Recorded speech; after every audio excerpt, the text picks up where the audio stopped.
Assalamualaikum warahmatullahi wabarakatuh. Waalaikumsalam warahmatullahi wabarakatuh.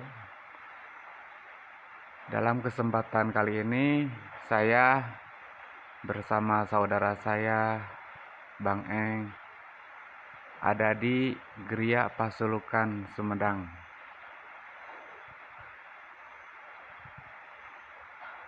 Lagi hujan ya ini, Bang Betul. Eng.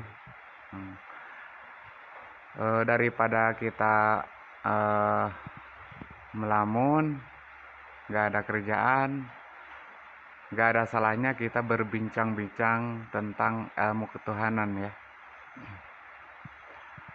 Bang Eng, gimana kabarnya hari ini? Alhamdulillah baik. Iya. Kita itu di sini bersekolah di Tarekat Kodim ya, Tarekat Betul. Arwah Naksabandia Khalidiyah Al-Mahdiyah Nusantara. Yang isinya adalah ilmu ketuhanan. Di dalam ilmu ketuhanan itu ada yang disebutkan gelombang Tuhan dan gelombang iblis ya. Betul. Saya kali ini akan bertanya kepada Bang Eng, apa sih perbedaan antara gelombang Tuhan dan gelombang iblis itu? Gimana Bang Eng? Siap? Oke. Ini pertanyaan menarik ini ya. Iya dong. Betapa pentingnya ya, apa namanya, tersambungnya dalam ibadah itu. Loh kenapa? Kok ibadah asal-asalan ya? Iya, Gimana ceritanya ibadah kok bisa asal-asalan? Gimana cara nyambunginnya? iya betul. Bagaimana mungkin sholat akan nyambung akan Tuhan ketika kita apa namanya, tidak kenal akan Tuhan itu sendiri. Iya betul. Saya analogikan aja ya. Ibaratkan saya ini nih,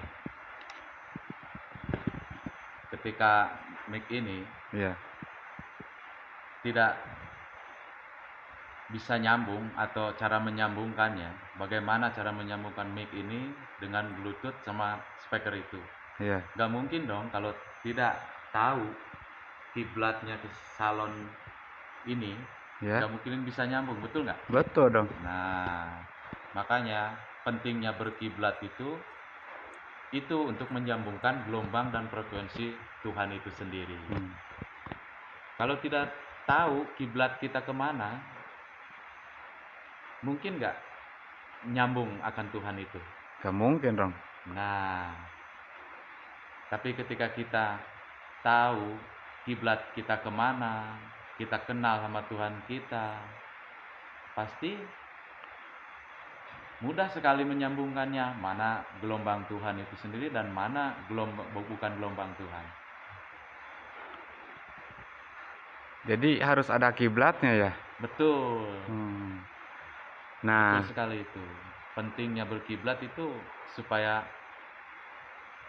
tahu mana bukan gelombang Tuhan dan mana gelombang Tuhan gitu. ya.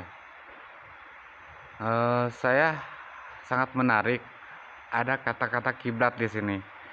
Berarti kan di dalam syariat itu ada kiblat. Betul?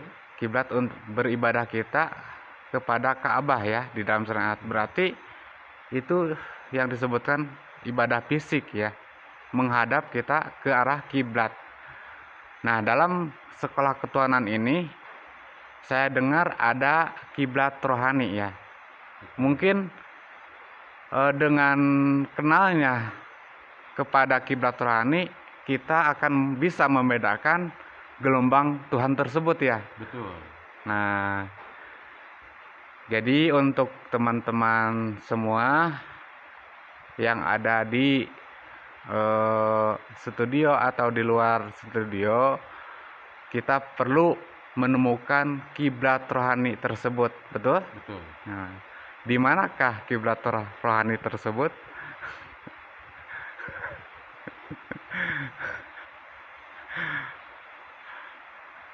Apakah kiblat rohani itu ada kaitannya dengan Tuhan yang ada di dunia. Betul.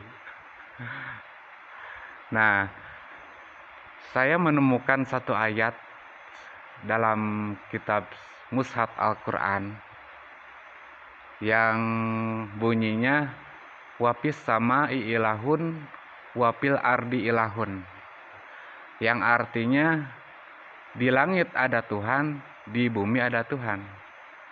Nah, yang saya tanyakan, apa bedanya Tuhan di bumi dan Tuhan di langit? Apakah Tuhan itu ada dua atau gimana gitu? Barangkali Bang Eng bisa menjelaskan. Beda. Tuhan sih tetap satu ya. Iya, Gak mungkin dong kita menyembah Tuhan langsung sama yang Tuhan yang di pada umumnya apa namanya tuh di aras. di aras ya. Ya, Gak mungkin dong.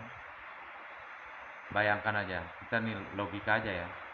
Bagaimana caranya Tuhan menyampaikan kepada umatnya tentang ilmu apa namanya ketuhanan. ketuhanan ini?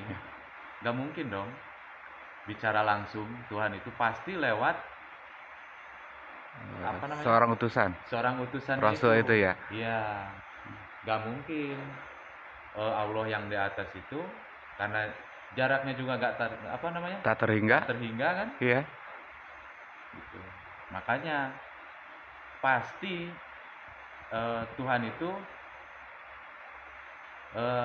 menyampaikan ilmu tentang ketuhanan pasti lewat corongnya Seorang utusan seorang itu. utusan itu. Nah, Gitu. berarti di zaman ini ada dong seorang utusan tersebut. Ya ada, Kenapa? tapi yang waris itu loh. Oh iya, Karena kalau bukan yang waris, nggak mungkin bisa menceritakan tentang ilmu tarekat ini. iya. Kan kata di luaran zaman ini udah gak ada lagi Rasul. Loh, kalau nggak ada lagi Rasul ya, berarti dunia pun ini sudah nggak ada dong. Karena Rasul sama Tuhan itu tidak bisa dipisahkan ya. Nah, betul itu. Iya. Terus Rasul itu gimana ya? Rasul itu ada kaitannya dengan seorang mursyid itu. Apakah itu benar? Zaman sekarang itu bukan gak ada Rasul ya, tapi gak ada lagi sebutan Rasul. Betul. Iya. Jadi zaman sekarang ini bukan Rasul namanya. Sesuai dalam Al-Quran surat Al-Kahfi ayat 17, Tuhan menyebutnya seorang wali yang mursida ya. Betul. Ya. Berarti seorang wali yang mursida itu adalah Rasul. Isinya Rasul itu tersebut ya. Betul. Berarti bagi teman-teman yang ingin tahu tentang gelombang Tuhan dan bukannya, harus menemukan dulu seorang Rasul di zaman ini. Zaman ini. Tapi cuman beda sebutan aja ya. Beda sebutan. Berarti harus menemukan seorang wali yang mursida. Tapi yang waris ya. Waris dong. Iya, tentunya. Baik, terima kasih Bang Eng untuk kesempatan malam ini. Kita udah dulu, ntar bisa dilanjutkan lagi di kesempatan yang lain ya. Ini tentang Tarekat Kodim Naksabandia Kholadiyah Al-Mahdiyah Nusantara. Salam rahayu, salam perdamaian, salam persatuan agama tauhid. Ilahi angta maksudi waridho kamatrubi. Wassalamualaikum warahmatullahi wabarakatuh.